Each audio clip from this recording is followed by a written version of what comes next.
And we are on the air. Good afternoon, everybody, and welcome to the show that, man, I just love liking it. This is a sports box. The only opinion that matters.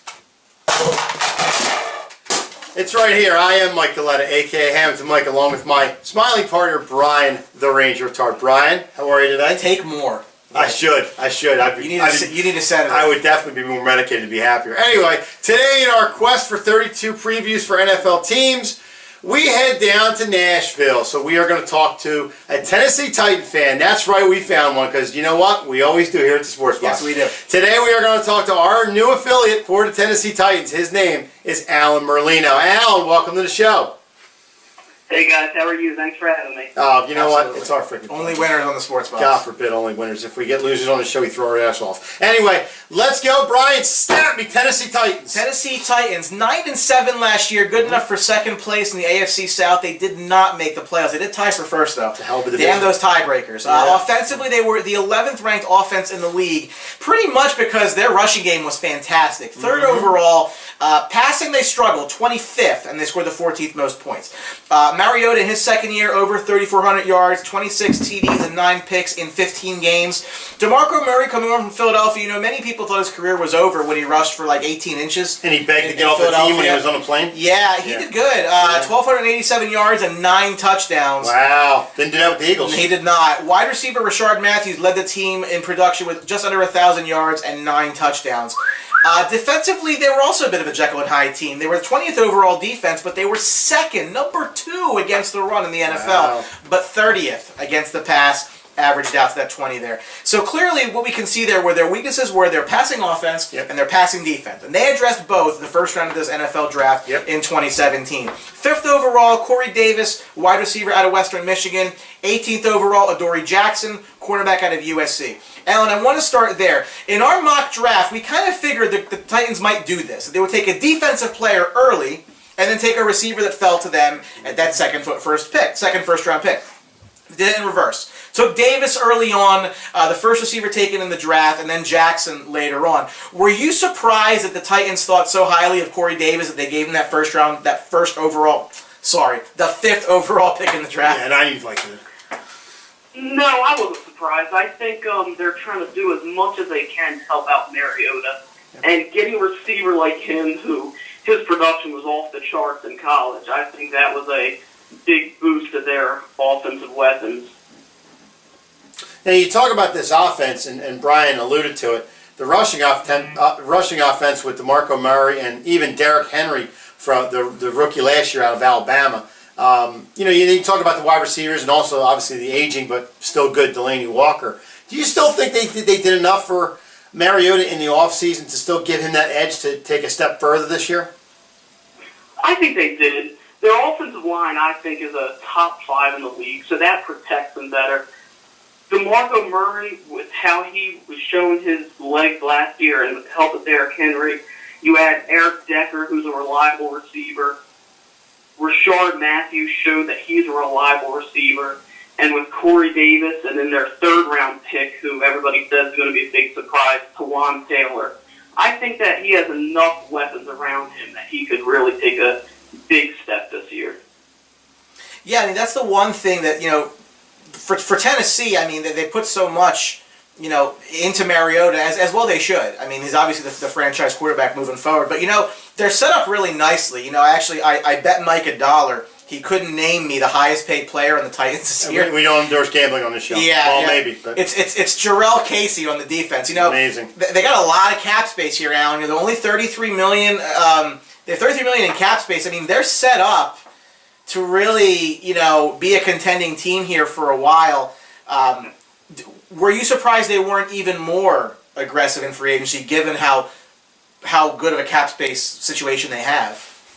I was surprised. I thought maybe they would actually help out their defensive backs a little bit more.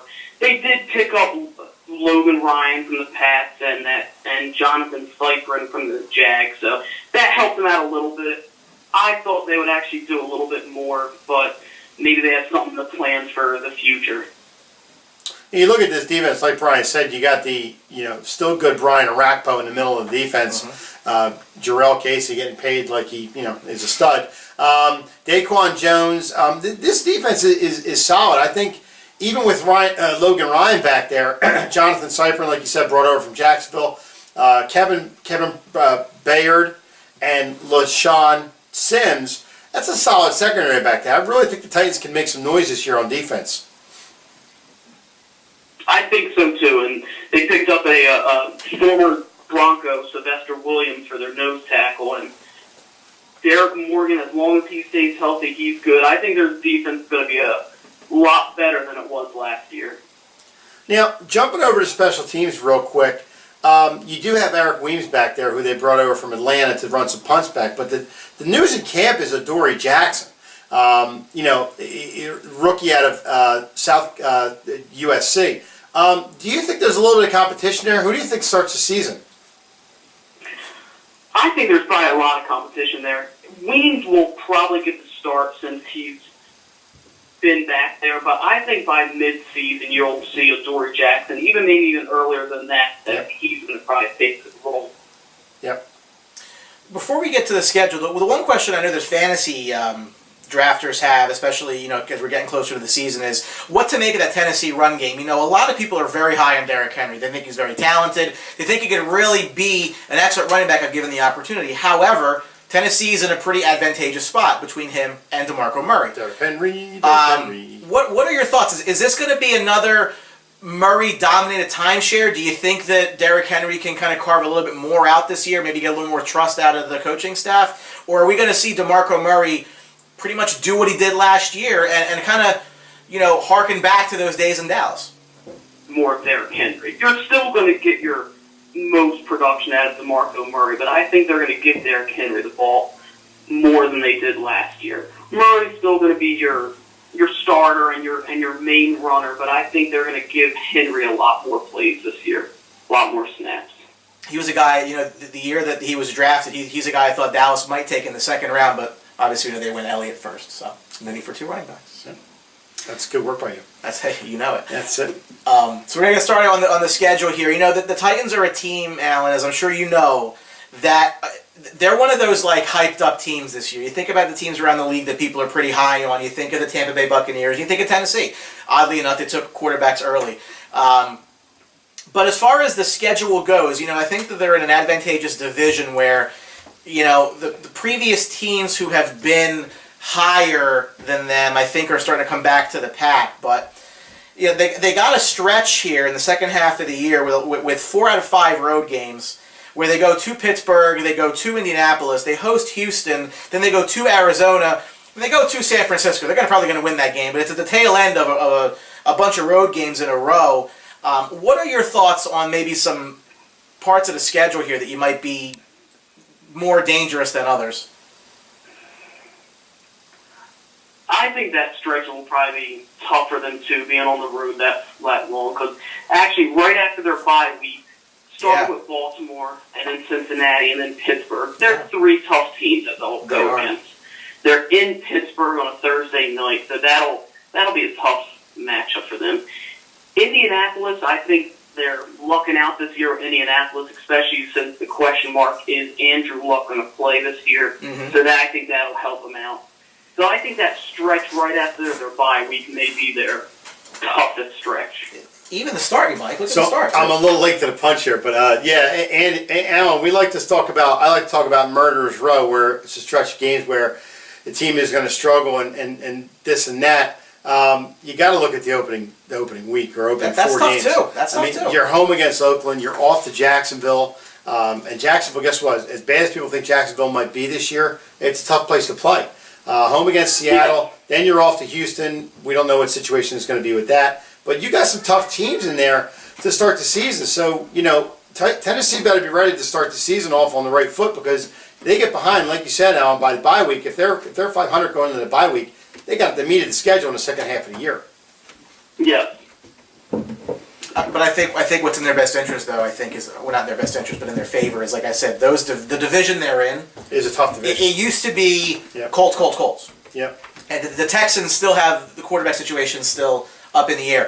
Of all the teams in that division, I think Tennessee is set up the best for long-term success without question. Mm-hmm. They're a team that I think has been managed very well. They've drafted very well, and they've been pretty pretty good in free agency. They've added some pieces where they've needed it. So, Sure. And Yeah. in the last 4 games of the year, you're looking at Carson Palmer probably having a walker by game 14. Yeah. You're looking at Brian Hoyer, and then you're looking at Jared Goff, and then probably Chad Henne by the Jacksonville Chad game. Henne. So I mean, it works out from the tough 4 games at the beginning of the year to the 4 stretch near the end of the season where Tennessee, to be honest with you, might need those 4 games to get in the division to get in the playoffs. Yeah. we'll put you on the spot here, Alan. How do you think that your boys finish out 2017?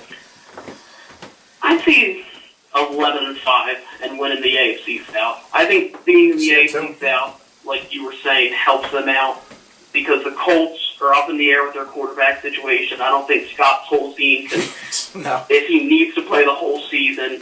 Jacksonville, they have a quarterback situation, and Houston has a quarterback situation. Yeah. So I think the Titans should definitely win the AFC South, and I'm saying 11-5. So Alan, Tom Savage doesn't scare you a little bit, or?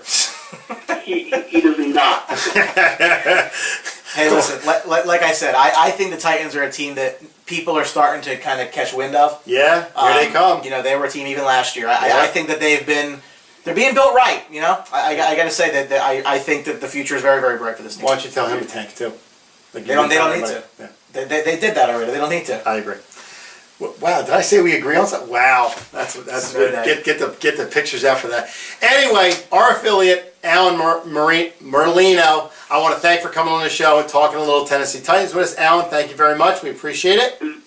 Thank you. Thanks for having me, guys. Oh, you know what? It's so much a pleasure. It's unbelievable. The fans love the show. We love the fans of the Absolutely. show. Remember, you can always get us on social media if you need to. Absolutely. This is one of 32 NFL previews we're doing to get everybody ready for what's going to be an awesome NFL season in 2017. If you haven't seen your team yet, you're probably just, because you don't subscribe to the Sports Box, I don't know why, but make sure you check us out. Subscribe to our show. Our videos are all there listed. We've probably done your team already. If not, you're one of the last couple. And of course, we're on social media at Sports Box Show. Twitter and Facebook. Follow us. And remember, it'll only be awesome if I can get through another year with Brian, especially through the hockey season and the Flyers. God forbid if they make the playoffs. Anyway, that's a whole nother story. And thank you for watching. We really appreciate it. And remember, at the Sports Box, the only opinion that matters, folks, is absolutely right here. Subscribe and like us. See ya. This episode of the Sports Box is brought to you by Mic'd Up Entertainment and DJ Mike Velarde. For all of your event planning needs, make sure you contact Mike at 609-864-5925 and tell him that you saw him on the Sports Box. 1, 2, 3. Don't forget to subscribe.